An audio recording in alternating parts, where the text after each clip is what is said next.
Hi good morning. അപ്പോൾ നമ്മുടെ ഇന്നത്തെ റെസിപ്പി കാണുമ്പോൾ പെട്ടെന്ന് മനസ്സിലാവില്ലല്ലേ എന്താണെന്നുള്ളത്. ഇത് നമ്മുടെ ചിക്കൻ കപ്പ ബിരിയാണിയാണ്. സാധാരണ നമ്മൾ ബീഫും കപ്പയും ചേർത്തിട്ടാണ് ബിരിയാണി ഉണ്ടാക്കുക.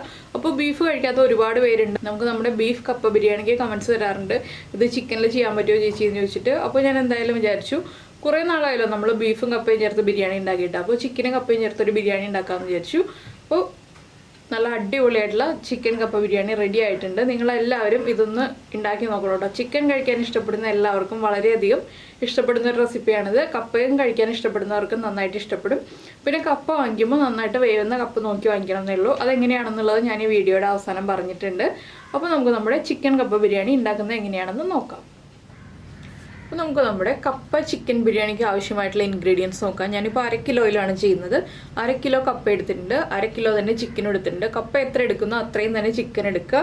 അതിലേക്കായിട്ട് 2 സവോള എടുത്തിട്ടുണ്ട്, ഒരു വലിയ സവോളയും ഒരു ചെറിയ സവോളയും. അപ്പോൾ നിങ്ങൾ മീഡിയം വലിപ്പമുള്ള സവോളയാണെങ്കിൽ 2 എടുക്കുക, വലുതും ചെറുതുമാണെങ്കിൽ ഇതുപോലെ എടുക്കുക. പിന്നെ ഒരു പിടി ഉള്ളി, കയ്യിൽ നമ്മളിങ്ങനെ പിടിക്കുമ്പോൾ ഒരു പിടി ഉള്ളി എടുത്തിട്ടുണ്ട്. ഒരു 10-12 അല്ലി വെളുത്തുള്ളി എടുത്തിട്ടുണ്ട്. പിന്നെ ഒരു പീസ്, ഇത്രയുള്ള ഒരു പീസ് ഇഞ്ചിയും കൂടി എടുക്കുക. എൻ്റെ കയ്യിൽ ഇഞ്ചി ഇല്ലാത്തതുകൊണ്ട് ഞാനിപ്പോൾ ജിഞ്ചർ ഗാർലിക് പേസ്റ്റാണ് ചേർക്കാൻ പോകുന്നത്. പിന്നെ 3 പച്ചമുളക് എടുത്തിട്ടുണ്ട്, മീഡിയം വലുപ്പത്തിലുള്ള 3 പച്ചമുളക്, 2-3 തണ്ട് വേപ്പില, പിന്നെ കുറച്ച് പൊടികളൊക്കെ വേണം നമുക്ക്. അപ്പോൾ ആദ്യം നമുക്ക് ഈ ചിക്കൻ ഒന്ന് മാരിനേറ്റ് ചെയ്ത് വെക്കണം. ചിക്കൻ മാരിനേറ്റ് ചെയ്യാനായിട്ട് ആദ്യം നമ്മൾ ചിക്കനിലേക്ക് ചേർക്കുന്നത് ചിക്കൻ ആവശ്യമായിട്ടുള്ള ഉപ്പ്. എന്താണെന്ന് വെച്ചാൽ നമ്മൾ ഓരോന്നിലും ഉപ്പ് ചേർത്തിട്ടാണ് വേവിക്കുന്നത്, അതുകൊണ്ട് ഉപ്പ് കൂടി പോകരുത്. ചിക്കൻ ആവശ്യമായിട്ടുള്ള ഉപ്പ് മാത്രം ചിക്കനിലേക്ക് ചേർക്കുക. പിന്നെ നിങ്ങൾ ഇഞ്ചി ചേർക്കുന്നുണ്ടെങ്കിൽ ഈ ഒരു സ്റ്റേജ് ഒഴിവാക്കുക, ഇഞ്ചി ചതച്ച് ചേർത്താൽ മതി. ഞാനിപ്പോൾ ഇഞ്ചി ചേർക്കാത്തതുകൊണ്ട് 1 table spoon ginger garlic paste ചേർക്കുന്നുണ്ട്. എരിവിനനുസരിച്ച് കുരുമുളക് പൊടി ചേർക്കുക. ഞാനിപ്പോൾ ഒരു 1/2 ടീസ്പൂൺ കുരുമുളക് പൊടി ചേർക്കുന്നുണ്ട്. പിന്നെ നമ്മൾ പച്ചമുളകും മുളക് പൊടിയൊക്കെ ചേർക്കുന്നുണ്ടല്ലോ. 1/2 ടീസ്പൂൺ മഞ്ഞൾപ്പൊടി, ഒരു 2 ടീസ്പൂൺ കാശ്മീരി ചില്ലി പൗഡർ ചേർക്കുന്നുണ്ട്. 1 ടീസ്പൂൺ നിറയെ നമ്മുടെ ഗരം മസാലപ്പൊടി. ഇത്രയും ചേർത്ത് നന്നായിട്ടൊന്ന് മാരിനേറ്റ് ചെയ്യുക. ഞാനിപ്പോൾ ഈ ചിക്കൻ ഒരു ഫ്ലേവർ കിട്ടാനായിട്ട് കുറച്ച് കറിവേപ്പിലയും കൂടി ചേർക്കുന്നുണ്ട്. ഇതെല്ലാം മിക്സ് ചെയ്ത് നമുക്ക് കൈകൊണ്ട് തന്നെ മിക്സ് ചെയ്ത് മസാല ചിക്കനിലേക്ക് പിടിപ്പിക്കാം നന്നായിട്ട്. 1 കിലോ കപ്പയാണെങ്കിൽ 1 കിലോ ചിക്കൻ ആ അളവിലെടുത്താൽ മതി കേട്ടോ, നിങ്ങൾ എടുക്കുന്നതിൻ്റെ അനുസരിച്ച്.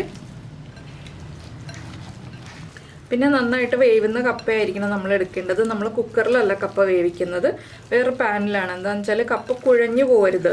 വല്ലാണ്ട് കപ്പ കുഴഞ്ഞു പോയിട്ടുണ്ടെങ്കിൽ നമ്മുടെ ബിരിയാണിക്ക് അത്ര ടേസ്റ്റ് ഉണ്ടാവില്ല. ചില കഷ്ണങ്ങളൊക്കെ ഒന്ന് കടിക്കാൻ കിട്ടുന്ന പാകത്തിൽ വേണം നമ്മൾ കപ്പ വേവിച്ചെടുക്കാനായിട്ട്. അപ്പോൾ ഞാനിത് കറി പീസായിട്ടാണ് കട്ട് ചെയ്ത് വാങ്ങിച്ചിരിക്കുന്നത്. ലെഗൊന്നും യൂസ് ചെയ്തിട്ടില്ല, ലെഗൊക്കെ മാറ്റിയിട്ടുണ്ട്. അതെന്ന് വെച്ചാൽ ലെഗ് വരുമ്പോൾ നമ്മുടെ പീസിൻ്റെ വലിപ്പം കൂടി പോകും, അപ്പോൾ നമുക്ക് ബിരിയാണിയിൽ കാണാൻ അത്ര ഭംഗി ഉണ്ടാവില്ല. അതുകൊണ്ടാണ് ലെഗ് പീസ് മാറ്റി വെച്ചിട്ടുള്ളത്. അപ്പോൾ നമ്മുടെ ചിക്കനിലേക്ക് നന്നായിട്ട് മസാലയൊക്കെ പിടിച്ചു വന്നിട്ടുണ്ട്. ഇത് നമുക്കൊരു 1/2 മണിക്കൂർ മാറ്റി വയ്ക്കാം. ഈ സമയത്ത് നമുക്ക് നമ്മുടെ കപ്പയൊന്ന് വേവിച്ചെടുക്കാം, സവോളയും ഉള്ളിയൊക്കെ ഒന്ന് മുറിച്ചെടുക്കാം. അപ്പോൾ നമ്മളൊരു പാത്രത്തിൽ വെള്ളം തിളപ്പിക്കാൻ വെച്ചിട്ടുണ്ട്. ഇതിലേക്ക് നമുക്ക് ആദ്യം ഉപ്പ് ചേർക്കാം. നമ്മുടെ കപ്പയ്ക്ക് ആവശ്യമായിട്ടുള്ള ഉപ്പ് ചേർത്ത് കൊടുക്കുക. ഇതിൽ നിന്ന് വെള്ളം നമ്മൾ മാറ്റും, അതുകൊണ്ട് കുറച്ച് ഉപ്പ് കൂടുതലായിട്ട് ചേർക്കാം, കുഴപ്പമില്ല. ഇത് നമുക്കിതിലേക്ക് കപ്പ ഇട്ട് കൊടുക്കാം. ഈ ഒരു വലിപ്പത്തിലുള്ള പീസുകളായിട്ടാണ് നമ്മൾ കപ്പ എടുത്തിട്ടുള്ളത്. ഒരു മീഡിയം വലിപ്പമുള്ള പീസുകളായിട്ട് നമുക്ക് കപ്പ ഇതിലേക്ക് ഇട്ട് കൊടുക്കാം. കപ്പ കുക്കായി വരട്ടെ. ഇനി ഈ കപ്പയൊന്ന് തിളച്ച് കുക്കാവുന്ന സമയത്ത് നമുക്ക് സവോളയും ഉള്ളിയും കട്ട് ചെയ്തെടുക്കാം. വെളുത്തുള്ളി ഇഞ്ചിയും ചതച്ച് തന്നെ ചേർക്കാം കേട്ടോ, നമ്മൾ കട്ട് ചെയ്തല്ല ചേർക്കേണ്ടത് ഇഞ്ചി ചേർക്കുമ്പോൾ. അല്ലെങ്കിൽ നിങ്ങൾക്ക് ജിഞ്ചർ ഗാർലിക് പേസ്റ്റ് ചേർക്കാം. അപ്പോൾ ഞാൻ സവോളയൊക്കെ കട്ട് ചെയ്തെടുക്കട്ടെ. അതിനുശേഷം കപ്പയും കുക്കായി കഴിയുമ്പോൾ നമുക്ക് ബാക്കിയുള്ള കാര്യങ്ങൾ ചെയ്യാം. അപ്പോൾ നമ്മൾ കപ്പ വേവിക്കാൻ വെച്ചിട്ട് ഒരു 10 മിനിറ്റ് ആയി. ഞാൻ ഇടയ്ക്ക് 1-2 പ്രാവശ്യം ഒന്ന് ഇളക്കി കൊടുത്തിരുന്നു. അപ്പോൾ കപ്പ ഇപ്പോൾ വേവായിട്ടുണ്ട് കേട്ടോ. എങ്ങനെയാണ് നമ്മൾ കപ്പയുടെ വേവ് മനസ്സിലാക്കുക എന്ന് വെച്ചിട്ടുണ്ടെങ്കിൽ, ഇതുപോലൊരു സ്പൂണിൽ അല്ലെങ്കിൽ കയ്യിലെടുത്തിട്ട് ഒരു ഫോർക്ക് ഉപയോഗിച്ച് കുത്തി നോക്കിയിട്ടുണ്ടെങ്കിൽ നമുക്ക് മനസ്സിലാക്കാം കപ്പ നന്നായിട്ട് കുക്കായിട്ടുണ്ടോ ഇല്ലയോ എന്ന്. ഇതുണ്ടോ, നന്നായിട്ട് കുക്കായി വന്നിട്ടുണ്ട്. ഇത്രയും മതി. നമുക്കിതൊരു ബൗളിലേക്ക് മാറ്റി വയ്ക്കാം. ഈ വെള്ളം മാറ്റിയെടുക്കുക കംപ്ലീറ്റ് ആയിട്ട്. അപ്പോൾ ഞാനൊരു പാത്രത്തിലേക്ക് മാറ്റി വയ്ക്കുകയാണ് ഈ കപ്പ എടുത്തിട്ട്. ഇത്രയും എന്തായാലും മതി കേട്ടോ. ഇനി നമ്മുടെ ചിക്കൻ്റെ ഗ്രേവിയിൽ കിടന്നിട്ട് ഒന്നുകൂടി ഒന്ന് കുക്കാവാനുള്ളതാണ്.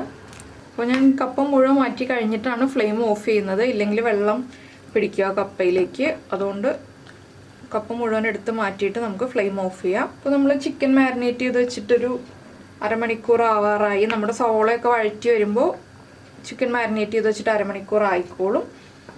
അപ്പോൾ നിങ്ങൾക്ക് നന്നായിട്ട് ഉടയണം എന്നുണ്ടെങ്കിൽ കപ്പ ഇപ്പോൾ തന്നെ ഉടച്ചെടുത്തോളൂ. ഞാൻ നന്നായിട്ട് ഉടയ്ക്കുന്നില്ല, ചെറുതായിട്ടേ ഒന്ന് ഉടയ്ക്കുന്നുള്ളൂ. അപ്പോൾ അത് ഈ ചൂടോടുകൂടി തന്നെ ഉടയ്ക്കുന്നുണ്ട്. ചൂടോടെ ഉടച്ചാലേ കപ്പ വേഗം ഉടഞ്ഞു കിട്ടുള്ളൂ, ഇല്ലെങ്കിൽ നമ്മൾ ഉടച്ചെടുക്കാൻ കുറച്ച് ബുദ്ധിമുട്ടേണ്ടി വരും. ചൂട് മാറി കഴിയുമ്പോൾ കപ്പ കുറച്ചുകൂടി ഒന്ന് ഹാർഡായി വരുമല്ലോ. അപ്പോൾ ചൂടോടെ ഉടച്ചെടുക്കുന്നുണ്ടോ, കപ്പയൊക്കെ കുക്കായി വിട്ട് വരുന്നുണ്ട്. നന്നായിട്ട് വേവുന്ന കപ്പയാണ് നമുക്ക് ഈ ഒരു ചിക്കൻ ബിരിയാണിക്ക് നല്ലത്. ഇനി നമുക്ക് ഫ്ലെയിം ഓഫ് ചെയ്തിട്ട് കപ്പയൊന്ന് ഉടച്ചെടുക്കാം. അതിനുശേഷം നമ്മുടെ മസാല റെഡിയാക്കാം. കപ്പ ഇതുപോലെ തന്നെ സ്പൂണിനൊന്ന് ഇതുപോലെ ഉടച്ചു കൊടുത്തിട്ടുണ്ടെങ്കിൽ ഉടഞ്ഞു കിട്ടിക്കോളൂ കേട്ടോ. ഇതുപോലെ ഒന്ന് കുത്തി കൊടുത്താൽ മതി. അപ്പോൾ ഞാനിത് താഴെ വെച്ചിട്ടൊന്ന് കുത്തിയെടുക്കട്ടെ. അപ്പോൾ നമ്മളൊരു പാൻ വെച്ചിട്ട് പാനിലേക്ക് വെളിച്ചെണ്ണ ഒഴിച്ചിട്ടുണ്ട്. വെളിച്ചെണ്ണയിൽ തന്നെ ചെയ്യാം കേട്ടോ ഈ റെസിപ്പി. നാടൻ റെസിപ്പികൾ വെളിച്ചെണ്ണയിൽ ചെയ്താലാണ് ടേസ്റ്റ് ഉണ്ടാവുക. ഞാൻ ഇതിലേക്ക് ഒരു 1/2 ടീസ്പൂൺ കടുക് ചേർക്കുന്നുണ്ട്. കടുകൊന്ന് പൊട്ടി വരട്ടെ. ഈ സമയത്ത് നമ്മൾ നമ്മുടെ ഉള്ളി 2ആയിട്ട് സ്പ്ലിറ്റ് ചെയ്ത് വെച്ചിട്ടുണ്ട്. സവോള നീളത്തിൽ തിന്നായിട്ട് സ്ലൈസ് ചെയ്ത് വെച്ചിട്ടുണ്ട്. അപ്പോൾ കടുക് പൊട്ടി കഴിയുമ്പോൾ നമുക്ക് ഉള്ളിയും സവോളയും ചേർക്കാം. ഇതിൽ ഉള്ളി തന്നെ ചേർക്കണം കേട്ടോ. എന്താണെന്ന് വെച്ചിട്ടുണ്ടെങ്കിൽ ഒരു പിടി ഉള്ളി ചേർത്തിട്ടുണ്ടെങ്കിൽ നമ്മുടെ ബിരിയാണിയുടെ ടേസ്റ്റ് മാറും, നല്ല നാടൻ ടേസ്റ്റ് വരും. അതുകൊണ്ടാണ് നമ്മൾ ഉള്ളി ചേർക്കണം എന്ന് പറയുന്നത്. സവോളയുടെ എണ്ണം കുറച്ചാലും ഉള്ളിയുടെ അളവ് കൂട്ടുന്നതിൽ ഒരു കുഴപ്പമില്ല.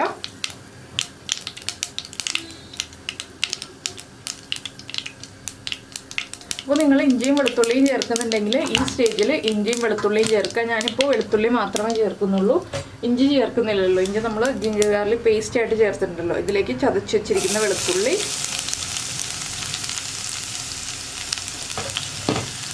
അതിൻ്റെ കൂടെ തന്നെ നമ്മൾ സ്പ്ലിറ്റ് ചെയ്ത് വെച്ചിരിക്കുന്ന ഉള്ളിയും സവോളയും ചേർക്കുന്നുണ്ട്.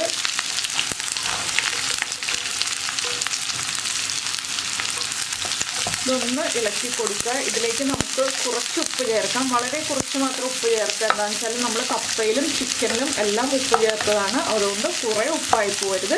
ഉപ്പ് കൂടിപ്പോയിട്ടുണ്ടെങ്കിൽ നമുക്കൊന്നും ചെയ്യാൻ പറ്റില്ല. അതുകൊണ്ട് വളരെ കുറച്ച് ഉപ്പ് ചേർത്തിട്ട് നമുക്ക് ലാസ്റ്റ് ഉപ്പ് കറക്റ്റാണോ എന്ന് ചെക്ക് ചെയ്യാം. ഞാനിപ്പോൾ സോളയ്ക്ക് ആവശ്യമായിട്ടുള്ള കുറച്ച് ഉപ്പ് ചേർക്കുന്നുള്ളൂ. ഇതിലേക്ക് ഇനി നമുക്ക് പച്ചമുളകും വേപ്പിലയും കൂടി ചേർക്കണം. നമ്മൾ എടുത്ത് വെച്ചിരിക്കുന്ന പച്ചമുളക് ഒന്ന് സ്പ്ലിറ്റ് ചെയ്തിട്ടുണ്ട്, അത് ചേർത്ത് കൊടുക്കുക. അതുപോലെ തന്നെ ഒരു 2 തണ്ട് വേപ്പിലയും ചേർക്കുന്നുണ്ട്. ഇനി സവോളയുടെ കളറൊന്ന് മാറി വരുന്നത് വരെ ഇളക്കി കൊടുക്കുക. അതിനുശേഷം നമുക്ക് ബാക്കിയുള്ള കാര്യങ്ങൾ ആഡ് ചെയ്യാം.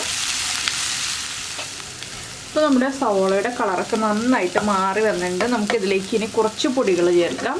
ഒരു 1/2 ടീസ്പൂൺ മഞ്ഞൾപ്പൊടി, അതുപോലെ തന്നെ 1/2 ടീസ്പൂൺ മുളക് പൊടി. കാശ്മീരി ചില്ലി പൗഡറാണ്, അതുകൊണ്ട് കളർ മാത്രമേ ഉണ്ടാവുള്ളൂ, എരിവുണ്ടാവില്ല. നമ്മുടെ സവോളയ്ക്ക് ആവശ്യമായിട്ടുള്ള മസാലകളാണ് കേട്ടോ നമ്മൾ ഈ ചേർക്കുന്നത്.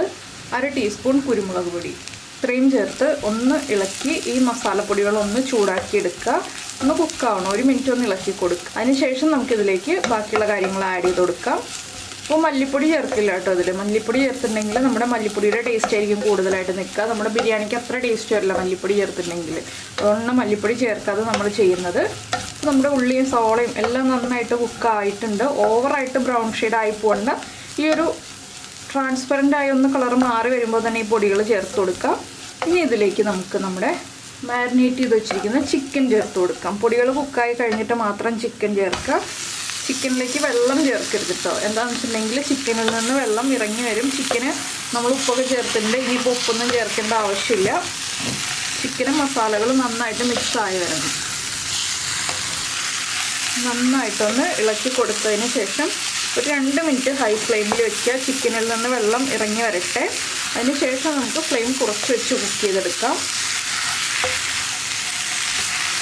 അപ്പോൾ ഞാനിപ്പോൾ നന്നായിട്ട് ഇളക്കി എടുത്തിട്ടുണ്ട്. ഇനിയിപ്പോൾ അടച്ചു വയ്ക്കാൻ പോവാണ്. അടച്ചു വെച്ചിട്ട് തന്നെ കുക്ക് ചെയ്യുക. ചിക്കനിൽ നിന്ന് വെള്ളം ഇറങ്ങി വരുന്നില്ലെങ്കിൽ മാത്രം നമുക്കൊരു 1/4 ഗ്ലാസ് വെള്ളം ചേർത്ത് കൊടുക്കാം. ഒരു 5 മിനിറ്റ് അടച്ചു വെച്ച് കഴിയുമ്പോൾ ചിക്കനിൽ നിന്ന് വെള്ളം ഇറങ്ങി വരും കേട്ടോ. അപ്പോൾ ഞാനിതൊന്ന് അടച്ചു വയ്ക്കുകയാണ്. ഇനി നമുക്കൊരു 5 മിനിറ്റ് കഴിയുമ്പോൾ തുറക്കാം. അപ്പോൾ നമ്മുടെ ചിക്കൻ അടച്ചു വെച്ചിട്ട് ഒരു 10 മിനിറ്റ് ആയി. ഇത് കണ്ടോ, ചിക്കനിൽ നിന്ന് നന്നായിട്ട് വെള്ളമൊക്കെ ഇറങ്ങി വന്നിട്ടുണ്ട്. ചിക്കൻ ഒരു 3/4 ഭാഗം കുക്കായി കഴിഞ്ഞിട്ട് ഇനി ഒരു 1/4 ഭാഗവും കൂടി കുക്കാവാനുള്ളൂ. അപ്പോൾ ഇതുപോലെ വെള്ളം വന്നില്ല എന്നുണ്ടെങ്കിൽ നിങ്ങൾ വെള്ളം ചേർക്കുമ്പോൾ തിളച്ച വെള്ളം ചേർക്കാം കേട്ടോ, പച്ചവെള്ളം ചേർക്കരുത്. അപ്പോൾ ഇത് നമ്മൾ ചിക്കൻ ഒന്ന് പതുക്കെ പ്രസ് ചെയ്ത് നോക്കിയിട്ടുണ്ടെങ്കിൽ ഇതാ കണ്ടോ 2 പീസായിട്ട് വിട്ട് വന്നു. ചിക്കൻ കുക്കായിട്ടുണ്ട്.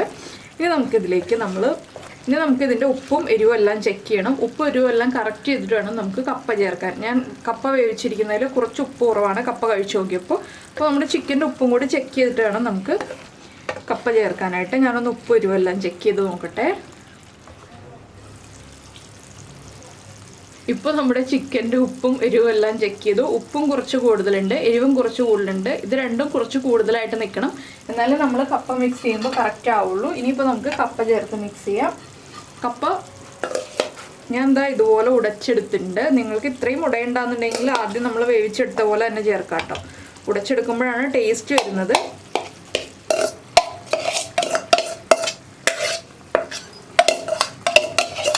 അപ്പോൾ ഇതുപോലെ നല്ല കപ്പ കിട്ടണം എന്നുണ്ടെങ്കിൽ ഉണ്ടല്ലോ, നന്നായിട്ട് വേവുന്ന നല്ല കപ്പ കിട്ടണം എന്നുണ്ടെങ്കിൽ നമ്മൾ കൽപ്പൊടിയിൽ വളർന്ന കപ്പ വാങ്ങിക്കുക കേട്ടോ. കപ്പയുടെ പുറമെ കൽപ്പൊടി കോട്ടിങ് ഉണ്ടെങ്കിൽ നല്ല കപ്പയായിരിക്കും. മണ്ണിൻ്റെ ആ ഒരു കോട്ടിങ് ആണെങ്കിൽ കപ്പ അത്ര നല്ലതായിരിക്കില്ല. കപ്പ വാങ്ങിക്കുമ്പോൾ ശ്രദ്ധിക്കാൻ വേണ്ടി പറഞ്ഞതാണിത്. നല്ല കപ്പയാണെങ്കിൽ കൽപ്പൊടിയിൽ വളർന്ന കപ്പയാണ് എപ്പോഴും നല്ലത്. ഇനിയിപ്പോൾ നമുക്കിതൊന്ന് മിക്സ് ചെയ്തെടുക്കാം. ഇതിലേക്ക് പിന്നെ നിങ്ങൾക്ക് മുട്ട ചേർക്കണമെങ്കിൽ മുട്ട ചേർക്കാം കേട്ടോ. മുട്ട സ്ക്രാമ്പിൾ ചെയ്ത് ചേർക്കാം. നമ്മുടെ ബീഫ് കപ്പ ബിരിയാണിയിൽ നമ്മൾ അങ്ങനെയാണ് ചെയ്തത്. ഞാനിപ്പോൾ ഇതിലേക്ക് മുട്ട ചേർക്കുന്നില്ല. നിങ്ങൾക്ക് ചേർക്കണമെങ്കിൽ ഒരു ഓപ്ഷൻ പറഞ്ഞു എന്ന് മാത്രമേ ഉള്ളൂ. ഇത് കണ്ടോ, മസാലയുടെ ഗ്രേവിയൊക്കെ കറക്റ്റ് ആയിരുന്നതുകൊണ്ട് കപ്പയിലേക്ക് നന്നായിട്ട് ആ മസാലയൊക്കെ പിടിച്ചു വന്നിട്ടുണ്ട്. ഇനി നമുക്കിതൊന്ന് 2 മിനിറ്റ് അടച്ചു വെച്ച് കുക്ക് ചെയ്യാം. കപ്പയിലേക്ക് ആ ചിക്കൻ്റെ ഫ്ലേവറൊക്കെ ഒന്ന് പിടിക്കണ്ടേ. ലോ ഫ്ലെയിമിൽ തന്നെ അടച്ചു വെച്ചിട്ട് കുക്ക് ചെയ്യണം കേട്ടോ, ഹൈ ഫ്ലെയിമിൽ വെക്കരുത്. കപ്പയുടെ കാര്യം പറഞ്ഞല്ലേ, മണ്ണെന്ന് പറഞ്ഞു കഴിഞ്ഞാൽ കിഴക്കോട്ടുള്ള ആളുകൾ കൽപ്പടിക്ക് മണ്ണെന്ന് തന്നെ പറയുന്നത്. മണ്ണെന്ന് പറയുമ്പോൾ കൽപ്പടി എന്ന് പറഞ്ഞാൽ ചുമന്ന മണ്ണ്, നമ്മളിവിടെ മണ്ണെന്ന് പറഞ്ഞാൽ മറ്റേ വെള്ള മണ്ണിനാണ് മണ്ണെന്ന് പറയുന്നത്. അപ്പോൾ ആ വെള്ള മണ്ണിൽ ഉണ്ടായ കപ്പയെന്ന് പറഞ്ഞു കഴിഞ്ഞാൽ അതിന് ടേസ്റ്റ് കുറവായിട്ടുണ്ടെന്നാണ് മേടിച്ചപ്പോഴത്തേക്ക്. ചുവന്ന മണ്ണിലുണ്ടായ കപ്പയ്ക്കാണ് ആ ഒരു നല്ല ടേസ്റ്റ് ഉള്ളത്. അതാണ് വാങ്ങിക്കേണ്ടത് കേട്ടോ. നീത പറഞ്ഞപ്പോ ഞാൻ മണ്ണെന്ന് മാത്രമേ പറയണേ. നമ്മുടെ എറണാകുളം ജില്ലയിൽ മണ്ണെന്ന് പറഞ്ഞു കഴിഞ്ഞാൽ വെള്ള മണ്ണിന് മണ്ണെന്ന് പറയണം, മറ്റേതിന് ചുമന്നതിന് കൽപ്പൊടി എന്ന് പറയും. അതാണ് അതിന് ക്ലിയർ ചെയ്തതാന്ന് മാത്രം. അപ്പോൾ നമ്മളിത് അടച്ചു വെച്ചു. ഇനി 2 മിനിറ്റ് കഴിയുമ്പോൾ നമുക്കൊന്ന് ഇളക്കി മിക്സ് ചെയ്തിട്ട് കഴിക്കാം. അത്രയേ ഉള്ളൂ നമ്മുടെ കപ്പ ബിരിയാണിയുടെ പരിപാടി. ഇപ്പോൾ നമ്മൾ കപ്പ അടച്ചു വെച്ചിട്ട് ഒരു 2 മിനിറ്റ് ആയി. ഇത് കണ്ടോ, നന്നായിട്ട് ആവിയൊക്കെ വരുന്നുണ്ട്. ഇനി നമുക്കൊന്ന് ഇളക്കി മിക്സ് ചെയ്യാം. നമ്മുടെ പാനിൽ നിന്ന് വിട്ട് വരുന്ന പാകമായി. അപ്പോൾ നമുക്ക് ഫ്ലെയിം ഓഫ് ചെയ്തിട്ട് കുറച്ച് സവോളയൊക്കെ ഒന്ന് വിതറി കുറച്ച് കറിവേപ്പിലയൊക്കെ ഇട്ടിട്ട് സെർവ് ചെയ്യാം. ചൂടോടുകൂടി തന്നെ കഴിക്കാം കേട്ടോ. ചൂടോടെ കഴിച്ചാലാണ് ഈ കപ്പ ബിരിയാണിയുടെ ടേസ്റ്റ് കറക്റ്റായിട്ട് നമുക്ക് മനസ്സിലാവുള്ളൂ. അപ്പോൾ ചെറിയ ചൂടോടെ കഴിക്കാൻ പറ്റുന്ന ചൂടോടെ കഴിക്കാം. അപ്പോൾ നിങ്ങൾ ഈ കപ്പ ബിരിയാണി ഉണ്ടാക്കി കഴിച്ചിട്ട് നിങ്ങളുടെ അഭിപ്രായം നമ്മുടെ വീഡിയോയുടെ താഴെ കമൻറ്റ് ചെയ്യുക. അതുപോലെ തന്നെ നിങ്ങൾക്ക് ഇഷ്ടമുള്ള നമ്മുടെ റെസിപ്പീസ്, കുക്കിംഗ് താല്പര്യമുള്ള നിങ്ങളുടെ ഫ്രണ്ട്സിനും ഫാമിലി മെമ്പേഴ്സിനൊക്കെ ഒന്ന് ഷെയർ ചെയ്ത് കൊടുക്കുക. അപ്പോൾ നമ്മുടെ വീഡിയോ ഇഷ്ടമായിട്ടുണ്ടെങ്കിൽ ഉറപ്പായിട്ടും സബ്സ്ക്രൈബ് ചെയ്യില്ലേ. സബ്സ്ക്രൈബ് ചെയ്തിട്ടില്ല എന്നുണ്ടെങ്കിൽ ഇപ്പോൾ തന്നെ സബ്സ്ക്രൈബ് ചെയ്തോളൂ. നമ്മുടെ ഈ വീഡിയോയുടെ താഴെയുള്ള റെഡ് സബ്സ്ക്രൈബ് ബട്ടൺ ഒന്ന് ക്ലിക്ക് ചെയ്യുക. അതിൻ്റെ റൈറ്റ് സൈഡിലുള്ള ബെൽ ഐക്കൺ ക്ലിക്ക് ചെയ്യുക. അപ്പോൾ ഓൾ എന്ന് പറഞ്ഞിട്ടൊരു ഓപ്ഷൻ വരും. ആ ഓളും കൂടി പ്രസ് ചെയ്തിട്ടുണ്ടെങ്കിൽ ഞാൻ എപ്പോഴും വീഡിയോ അപ്ലോഡ് ചെയ്യുമ്പോൾ നിങ്ങൾക്ക് നോട്ടിഫിക്കേഷൻ വരും. അപ്പോൾ നമുക്ക് നമ്മുടെ അടുത്ത റെസിപ്പിയുമായിട്ട് അടുത്ത ദിവസം വീണ്ടും കാണാം.